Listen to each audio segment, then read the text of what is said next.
melakukan pertemuan dengan Raja Charles III di London, Inggris, Rabu waktu setempat. Pertemuan tersebut berfokus pada kerjasama di bidang lingkungan dan konservasi alam.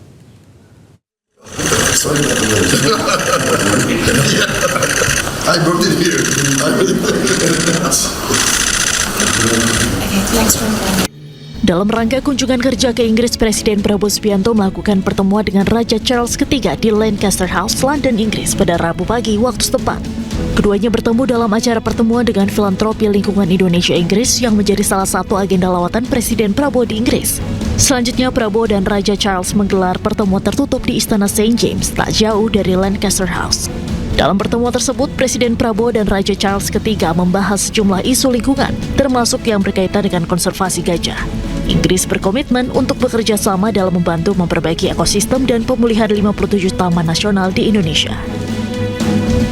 Intinya adalah ada kerjasama dan komitmen dari Inggris untuk membantu Indonesia dalam memperbaiki ekosistem dan memperindah pemulihan 57 taman nasional di Indonesia. Selepas dari Istana St. James, Presiden Prabowo melanjutkan perjalanan ke bandara untuk terbang menuju Davos, Swiss. Presiden dijadwalkan untuk memberikan pidato khusus dalam World Economic Forum di Davos. Terima kasih Anda masih di iNews Prime bersama saya Camar Haenda.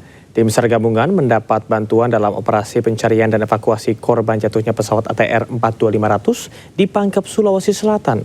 Relawan penyelamatan medan ekstrim Abdul Haris Agam atau yang dikenal dengan Agam Rinjani tiba di posko SAR untuk mempercepat evakuasi di medan terjal dan jalur vertikal.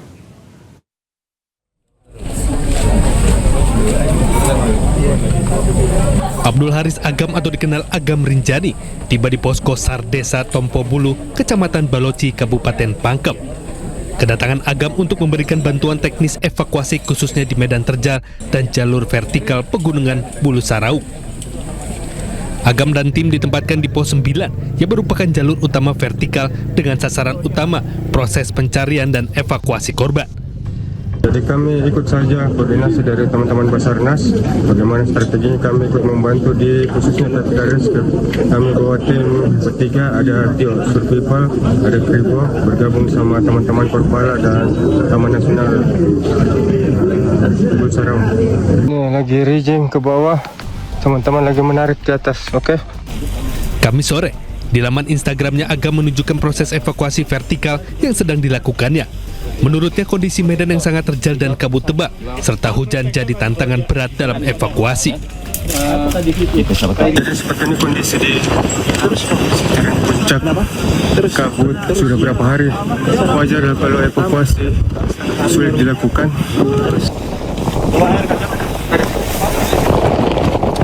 Agam juga memohon doa dari sejumlah masyarakat Indonesia agar kondisi cuaca membaik sehingga proses evakuasi berjalan lebih cepat dan seluruh korban dapat diturunkan dengan aman. Dari Pangkep, Sulawesi Selatan, Udin Syarudin, iNews melaporkan. Jenazah Deden Maulana, salah satu korban jatuhnya pesawat ATR 42500, dimakamkan di kampung halamannya di Garut, Jawa Barat. Isak tangis keluarga mewarnai upacara kedinasan di TPU Mekarwangi.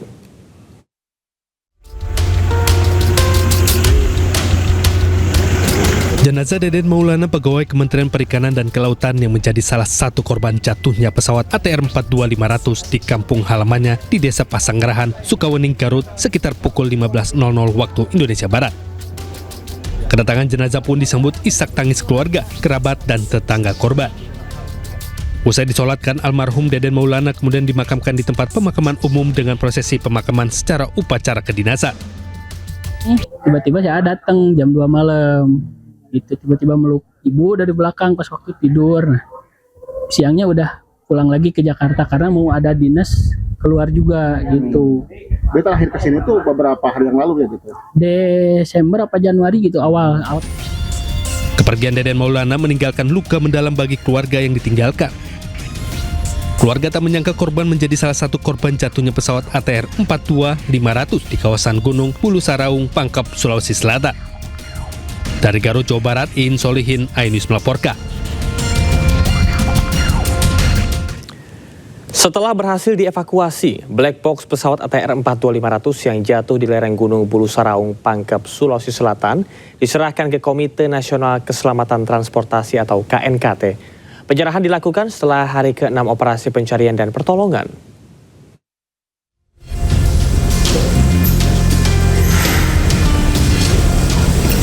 Setelah berhasil dievakuasi dari lereng Gunung Bulu Saraung, Kabupaten Pangkep, Sulawesi Selatan, black box pesawat ATR 42500 resmi diserahkan oleh Basarnas kepada Komite Nasional Keselamatan Transportasi atau KNKT. Black box pesawat terdiri dari 2 perangkat utama, yakni Cockpit Voice Recorder atau CVR yang merekam seluruh suara di dalam kokpit termasuk komunikasi antar awak pesawat dengan petugas pengatur lalu lintas udara atau ATC.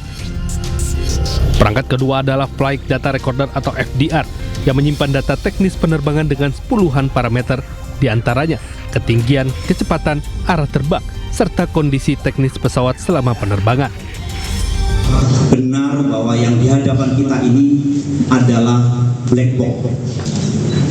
Dengan penemuan black box ini, mudah-mudahan dari teman-teman yang dipimpin oleh Kepala KNKT bisa bekerja lebih cepat untuk melakukan assessment, evaluasi terhadap kejadian kecelakaan. Setelah serah terima, seluruh proses penyelidikan dan investigasi kecelakaan pesawat ATR 42500 sepenuhnya menjadi kewenangan KNKT. Jadi black box ini ada 2 jenis, satu cockpit voice recorder berisi rekaman suara, yaitu ada di dalamnya ada 4 channel. Channel pertama adalah komunikasi antara pesawat dengan menara pengawas atau ATC. Channel kedua adalah komunikasi antara pilot. Channel ketiga adalah komunikasi dari kokpit ke cabin. Channel keempat adalah voice suara yang ada di dalam kokpit itu akan terdengar. Dan usai serah terima, black box akan dibawa ke Jakarta. Kepala KNKT menyebut proses analisis data memerlukan waktu sekitar 5 hingga 10 hari. Hal ini dilakukan untuk memastikan keakuratan data dan kesimpulan hasil investigasi. Dari Makassar, Sulawesi Selatan, Wahyu Ruslan, Ainus melaporkan. Kita beralih ke informasi lain, pemirsa. Kamis malam, 3 tersangka klaster pertama kasus ijazah Jokowi, yaitu Rustam Effendi, Kurnia Triroyani, dan Rizal Fadilah, usai menjalani pemeriksaan perdana di Polda Metro Jaya. Para kru media, dalam pemeriksaan hari ini, ketiga tersangka didampingi oleh pengacara, diperiksa di 3 tempat terpisah. Menurut Rustam Effendi, pemeriksaan hari ini berjalan dengan lancar. Dia pun menegaskan, pemeriksaan ini menunjukkan keseriusan para tersangka dalam menghadapi kasus ijazah Jokowi di Polda Metro Jaya. Alhamdulillah, hari ini kami telah melakukan semua berjalan lancar, polisinya, penyidik juga baik. Ini berkat doa seluruh rakyat Indonesia. Saya berharap dukungan dan doa selanjutnya kepada seluruh rakyat Indonesia untuk betul-betul kita dapat membongkar kasus ijazah palsunya Jokowi. Dengan adanya pemeriksaan hari ini, artinya kami serius siap untuk menghadapi Pak Jokowi dalam kasus ijazahnya ini.